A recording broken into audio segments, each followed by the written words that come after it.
กราบสบายดีและสวัสดีเด้อพี่น้องวงไปเมื่อสุขุสุขคนเนาะนี่ต้อนรับพวกท่านเข้าสู่ช่อง YouTube ของ Hunter Channel ก็แล้วกันเนาะเมื่อนี้เฮามาอยู่ที่คอกหมูน้อยๆเฮาคือเก่าเลยพี่น้อง บ่ได้ไปทางใดละช่วงนี้ว่าพักเวียก1 อาทิตย์ก็อยู่กับหมูนี่แหละเนาะพี่น้องแย่งแต่คนมันอยู่นี่แหละ เนาะมื้อนี้ก็สิให้มาเบิ่งอัปเดตเบิ่งหมูขุนเฮาคือเก่าเด้อพี่น้อง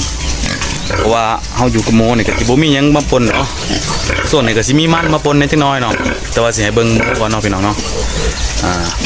ก่อนสิไปเบิ่งก็อย่าลืมกดติดตามเนาะกด Subscribe ให้ช่อง YouTube ของ Hunter Channel เนาะเป็นกำลังใจให้เฮ็ดคลิปต่อไปเนาะพี่น้องเนาะแล้วก็อย่าลืมกดกระดิ่งเนาะเพื่อสิได้รับชมคลิปหลายๆคลิปที่ว่าเฮาลงไว้เนาะพี่น้องเนาะโอเคปัจจุบันนี้ก็เวลา17:26 นาทีพี่น้องเนาะก็พอดีเฮาสิได้ไป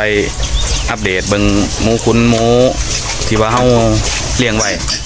ในเฮือนในซ่านเฮาเนาะพี่น้องเนาะก็บ่ไกลเฮือนมันได้ก็พอดีห่างๆประมาณอยู่ 400-500 เมตร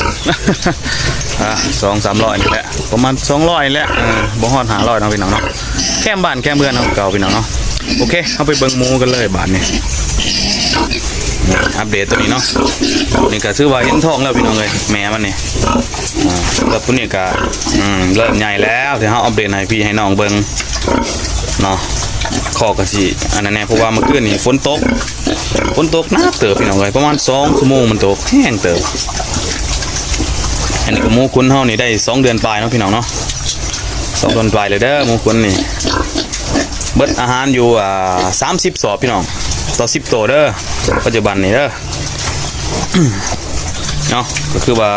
เมื่อเช้านี่ก็ลงวิตามินไปเนาะพี่น้องเบิ่งมันคือจะจอยพร้อมๆแน่มันก็งามสบายตาเนาะพี่น้องเนาะเลี้ยงไว้แย่งไงพี่น้องเพราะว่ากระเป๋าน้อยเลี้ยงหมูนี่ก็เบิดเงินนะพี่น้องบ่มีเงินติดไทย สำหรับฮันเตอร์นี่แหละเนาะพี่น้องเนาะแต่ว่าสำหรับผู้อื่นกระเป๋าหนาๆนี่ก็บ่เป็นหยังเนาะสำหรับแม่นั่นก็มั่นแล้วเนาะพี่น้องโอเคตัวนี้แม่นได้อยู่2 เดือนปลายๆแล้วเนาะ2 เดือนครึ่งพุ่นแหละบ่แม่นว่าปลายครึ่งปัจจุบันนี่ก็เริ่มงามแล้วเนาะพี่น้องเนาะเริ่มใหญ่แล้วก็บ่ธรรมดาเพื่อสิฮอดมื้อฮอดยามหมูใหญ่ก็เบิดไปหลายเงินเนาะพี่น้องก็บ่เป็นหยังสู้ไปนำกันแหละพี่น้องเนาะนะโอเคสำหรับนี่เราก็ไปเบิ่งอีกคอกหนึ่งเนาะพี่น้อง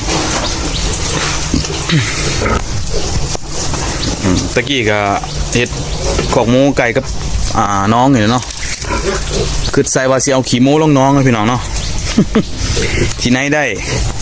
บาดนี้เราบ่ให้มันลงบาดนี้อยู่วุ่นวายกันแล้วว่าวุ่นกันเลยบาดนี้บ่ให้ลงของได้เฮ็ดคล้องมาตามนี่นะพี่น้องโอเคเฮาไปเบิ่งหมูที่ว่าเอาออกได้4 มื้อนะพี่น้องเนาะ4 วันก็ว่าแมนกินอาหารดีเลยพี่น้องเอ้ยนี่4 มื้อแล้วโอ้อาหารก็เบิดเนี่ยนะยังเหลือแต่พุนปุยเนาะอันนี้9 โตนะพี่น้องเนาะลูกแม่นี่โอเคเดี๋ยวเฮาสิให้อาหารหมูหน่อยก่อนกันนึง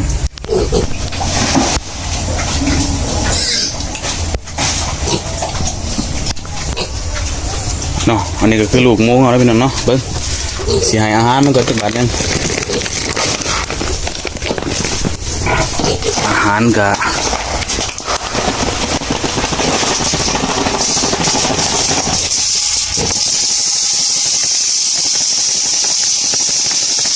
อาหารเม็ดได้พี่น้อง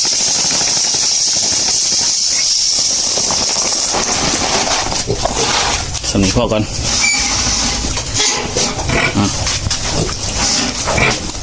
กินอาหารเก่งๆนะพี่น้อง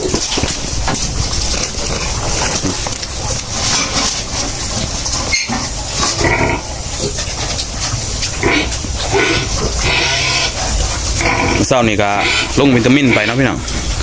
ตัวละ3 cc ก่อนยังน้อยโพดว่ารอบหน้าจึงใส่อีกตัวละ5อีกประมาณ1-2 อาทิตย์พุ่นล่ะ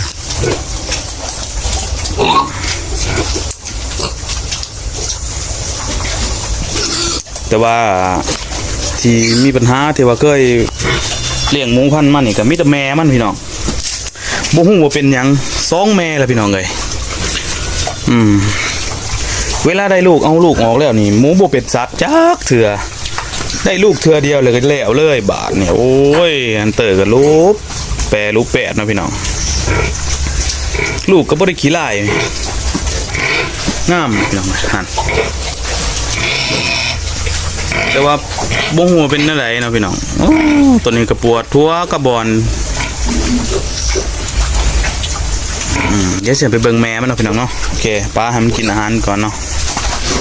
นี่แม่นี่2แม่นะพี่น้องมันเติกเลี้ยงไว้2แม่เฉพาะลูกพวกนี้เป็นแม่ตัวนี้เนาะพี่น้องตัวปานๆดากปานออกนมได้อยู่ออกนมวันที่30มื้อนี้ก็วันที่2ที่3แล้ว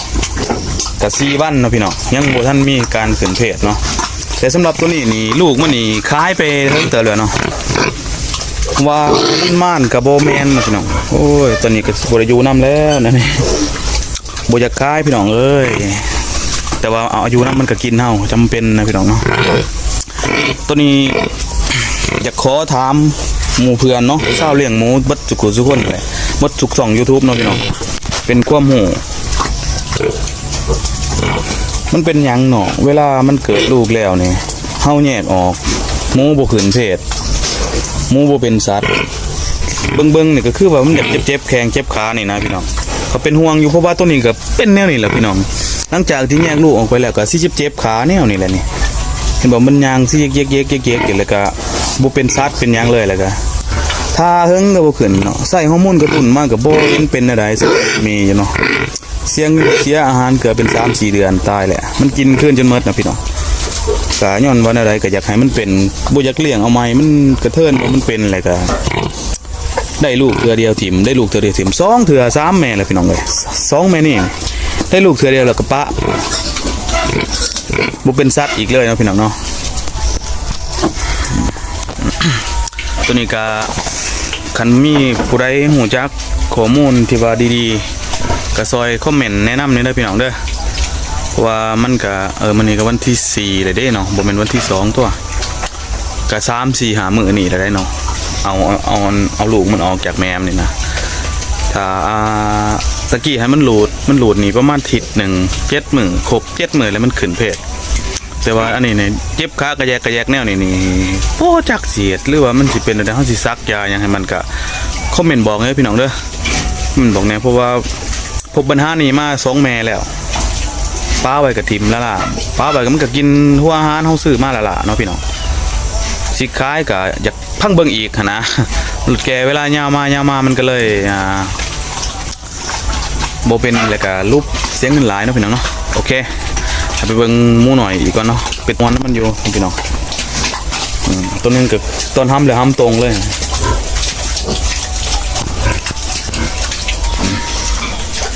กำลังงาม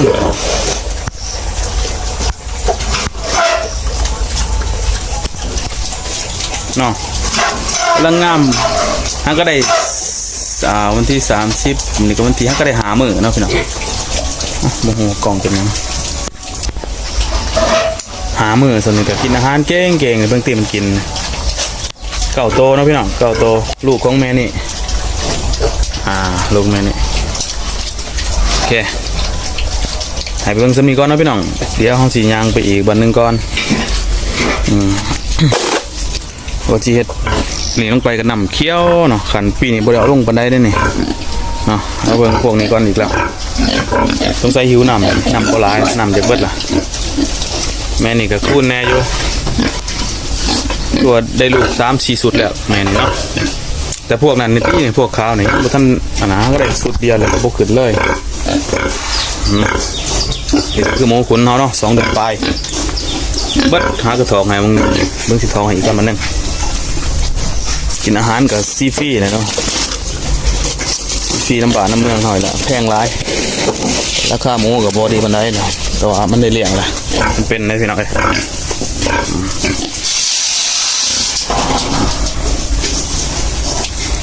เนาะ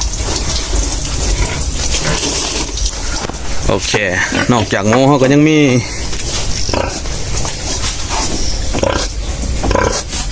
มันนะพี่น้องเนาะนี่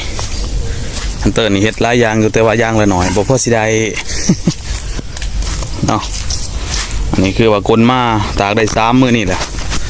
แต่ว่า3 มื้อก็บ่จะคักปานใดเนาะพี่น้องเพราะว่ายังเมื่อคืนนี่ฝนตกหนักพี่น้องปุ้ยแรง2-3 โมงกลางคืนว้าวุ่นเลยบาดนี่โอ้ยว่ะฝนตกจนน้ำไหลยุงกันใหญ่เลยบาดนี่แต่ว่ามื้อนี้ก็ยังบ่แห้งคักปานใดแล้วเพราะว่ามันถึกฝนตั้งแต่เมื่อคืนนะพี่น้องโอเคเนาะอันนี้ก็คือมันที่ว่าเฮาตากไว้เนาะพี่น้องเนาะเอามาให้พี่ให้น้องเบิ่งโอเคเนาะก่อนที่จากกันไปก็ขออวยพรให้ทุกคนเนาะที่เข้ามารับชมคลิปของ Hunter Channel จงมีสุขภาพเข้มแข็งเนาะสำเร็จในหน้าที่การงานเนาะโอเคเนาะจิลากันไปด้วยภาพล้านมันเนี่ยนะพี่น้องเนาะ